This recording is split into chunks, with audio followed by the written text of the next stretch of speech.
Selamat siang kepada Ibu dosen dan teman-teman semua. Kami dari kelompok 2 yang terdiri dari saya sendiri, Luzena Yesi, sebagai moderator, dan rekan saya, Niputu Chandra Dewi sebagai presentator pertama, Kadek Sita Febriana Dewi sebagai presentator kedua, Nailatul Hidayah sebagai presentator ketiga, Ayu Dela Putri Damayanti sebagai presentator keempat, dan Ide Bagus Putu Widi Putra sebagai presentator kelima. Pada hari ini kami akan mempresentasikan hasil diskusi kami yang berjudul Peramalan Penjualan. Nah, untuk penjelasan lebih lanjut, marilah kita simak dengan seksama penjelasan pertama yang akan disampaikan oleh Niputu Chandra Dewi. Kepada Chandra, saya persilakan. Baik, saya akan membawakan materi mengenai pengertian dan macam-macam metode peramalan penjualan. Yang pertama ada pengertian peramalan penjualan.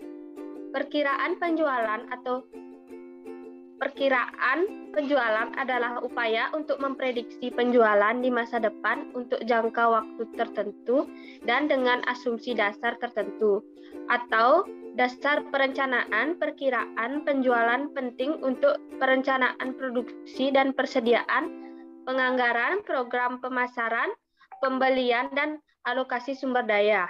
Yang B, ada macam-macam metode peramalan penjualan.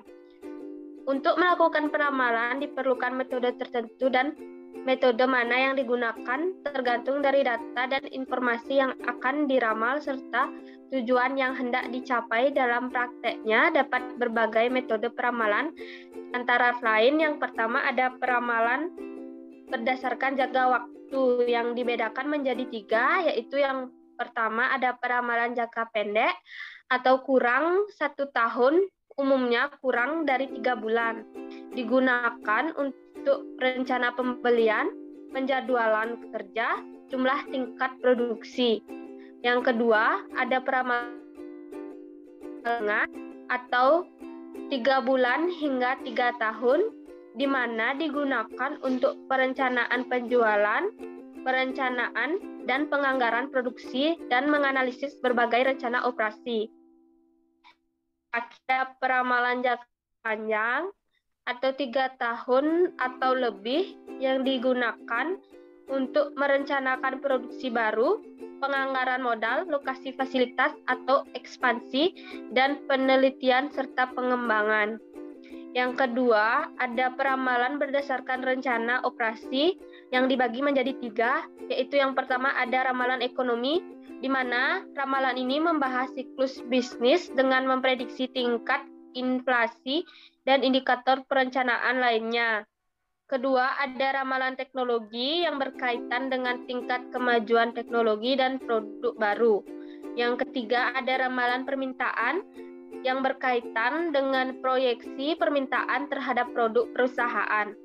Yang ketiga, ada peramalan berdasarkan metode atau pendekatan yang dibagi menjadi 2, yaitu yang pertama ada metode kualitatif atau mengandalkan penilaian subjektif untuk menghasilkan perkiraan menggunakan berbagai atau metode statistik dan data historis dan atau variabel-variabel kausal untuk meramalkan permintaan.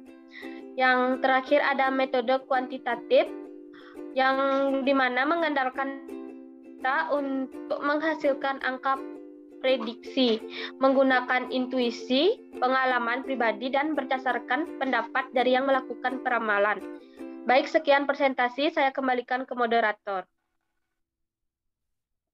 Baik, terima kasih Chandra atas penjelasannya. Penyampaian materi berikutnya akan disampaikan oleh Sita Febriana. Kepada Sita, saya persilakan. Baik, saya akan membawakan tentang analisis tren. Pengertian tren. Tren merupakan suatu metode analisis statistika yang ditujukan untuk melakukan suatu estimasi atau peramalan pada masa yang akan datang. Untuk melakukan peramalan dengan baik, maka dibutuhkan berbagai macam informasi data yang cukup banyak dan diamati dalam periode waktu yang relatif cukup panjang.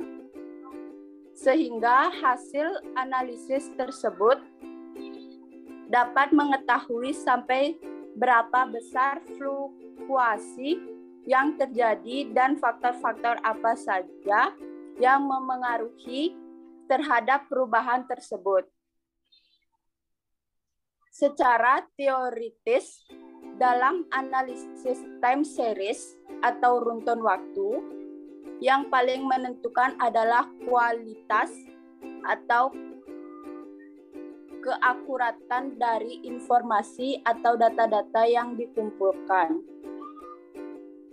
Dengan kata lain, tren adalah gerakan dari data deret berkala selama beberapa tahun dan cenderung menuju pada satu arah, di mana arahnya bisa naik, mendatar, maupun menurun. Rasio keuangan analisis time series adalah analisis terhadap data historis untuk melihat tren yang mungkin timbul. Tren angka selanjutnya dianalisis guna mengetahui apa yang terjadi. Tren perusahaan sebaiknya dibandingkan dengan tren industri. Apakah sudah bergerak lebih baik dari tren industri? B. Metode yang dapat digunakan untuk analisis tren dibagi menjadi dua metode, yaitu tren linear dan tren non-linear sebagai berikut. Yang pertama, tren linear dapat dibagi menjadi beberapa bagian, yaitu sebagai berikut. Yang pertama, metode garis linear secara bebas. Freehand method. Metode garis linear secara bebas adalah metode yang paling sederhana untuk menentukan tren.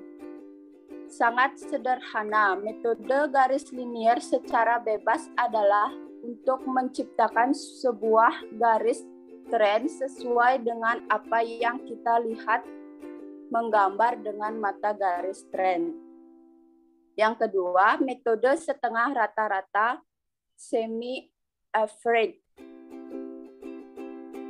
Menentukan tren menggunakan metode setengah rata-rata sedikit lebih kompleks daripada freehand. Selain kompleksitas, metode ini memberikan objektif garis tren 2A. Yang ketiga, metode kuadrat terkecil, least square. Garis tren dalam metode ini diperoleh dengan cara menentukan persamaan garis yang mempunyai jumlah terkecil dari kuadrat selisih data asli dengan data pada garis tren. Metode kuadrat terkecil ini yang paling banyak digunakan dalam analisis deret berkala untuk peramalan bisnis. Baik, presentasi akan saya balikan ke moderator. Baik, terima kasih Sita atas penjelasannya. Penyampaian materi berikutnya akan disampaikan oleh Nailatul Hidayah. Kepada Naila, saya persilakan. Baik, terima kasih atas waktunya. Di sini saya akan menjelaskan materi mengenai tren non-linear. Tren non-linear adalah tren yang mempunyai persamaan berbentuk fungsi kuadrat dengan bentuk grafik seperti parabola. Apabila perkembangan data mulanya mengalami perkembangan relatif besar pada suatu masa laju pertumbuhan rata-rata per tahun bertambah lama bertambah kecil, baik akibat jenuhnya kegiatan maupun disebabkan faktor-faktor lainnya. Maka perkiraan laju pertumbuhan pada masa yang akan datang menggunakan tren linear akan memberikan hasil yang representatif. Secara umum, semua anggaran termasuk analisis tren, peramalan, forecasting, anggaran pendapatan, penjualan, mempunyai 3 kegunaan pokok, yaitu yang pertama, pedoman kerja, yang kedua sebagai alat pengkoordinasi kerja, Yang ketiga, sebagai alat pengawasan kerja yang membantu manajemen dalam mencapai tujuan perusahaan. Secara khusus, anggaran pendapatan atau penjualan berguna sebagai dasar penyusunan semua anggaran dalam perusahaan. Sebab bagi perusahaan yang menghadapi pasang pasar yang sedang bersaing, anggaran pendapatan atau penjualan dalam penyusunannya menjadi prioritas utama yang harus disusun paling awal dari semua budget yang lain. Selanjutnya, analisis regresi. Analisis regresi merupakan suatu metode analisis statistik yang digunakan untuk melihat pengaruh antara dua atau lebih banyak variabel. Hubungan variabel tersebut bersifat fungsional yang diwujudkan dalam suatu model matematis. Pada analisis regresi, variabel dibedakan menjadi dua bagian, yaitu variabel respon atau response variable, atau biasa juga disebut variabel bergantung atau dependent variable, dan variabel explanatory atau biasa disebut penduga atau prediktor variabel, atau disebut juga variabel bebas atau independent variable. Regresi dibedakan menjadi beberapa jenis, yaitu regresi sederhana atau linear, sederhana, dan non-linear sederhana, dan regresi berganda atau linear berganda, atau non-linear berganda. Sekian presentasi dari saya kembalikan kepada moderator. Baik, terima kasih Naila atas penjelasannya. Penyampaian materi berikutnya akan disampaikan oleh Ayudela Putri Damayanti. Kepada Ayudela, saya persilakan. Baik, terima kasih atas waktu yang diberikan kepada saya. Saya akan melanjutkan presentasi, yaitu di bagian manfaat menerapkan analisis regresi. Analisis regresi digunakan hampir pada semua bidang kehidupan, baik dalam bidang ekonomi, industri, dan ketenaga kerjaan, sejarah pemerintahan, ilmu lingkungan, dan lain sebagainya. Kegunaan analisis regresi adalah untuk mengetahui variabel kunci yang memiliki pengaruh terhadap suatu variabel bergantung, pemodelan, serta pendugaan atau estimation atau peramalan atau forecasting. Ada beberapa kegunaan lainnya, diantaranya 1.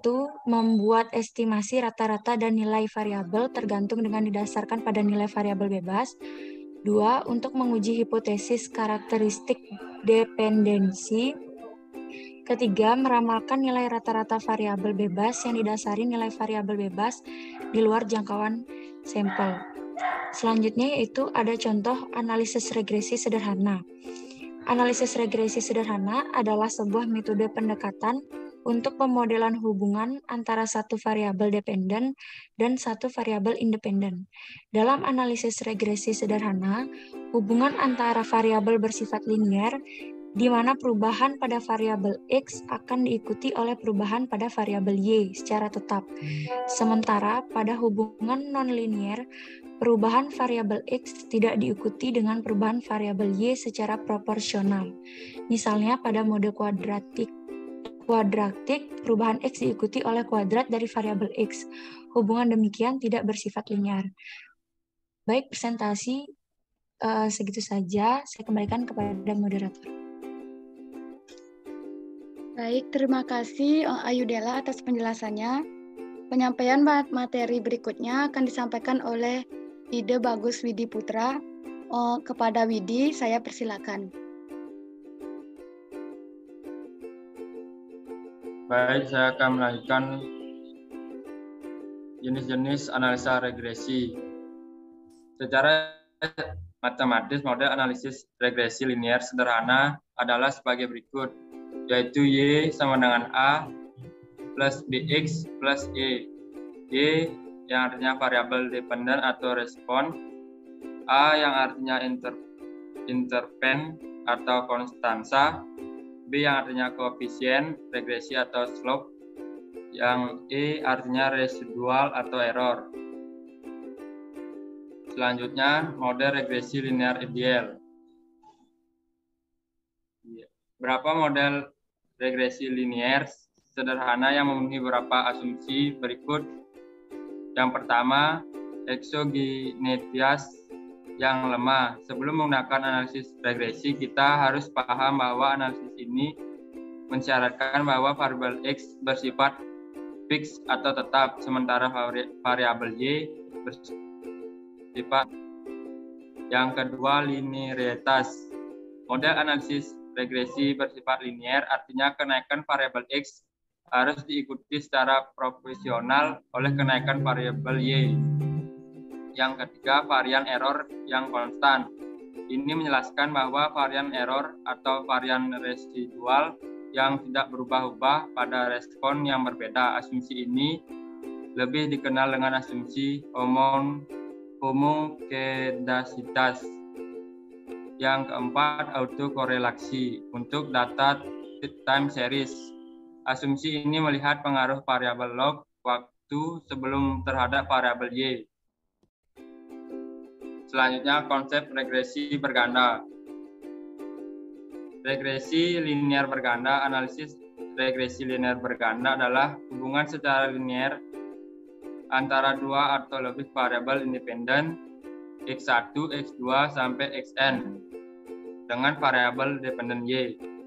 Bagian konsep regresi berganda yaitu variabel dummy adalah variabel yang mempresentasikan kuantitatif dari variabel kualitatif, misal jenis kelamin, lokasi, situasi, musim, dan kualitas. Variabel dummy sering juga disebut variabel boneka. Kategori atau dikotom dummy memiliki nilai D sama dengan 1 atau salah satu kategori dan D sama dengan 0 untuk kategori lain. Baik, presentasi saya balikan kepada moderator.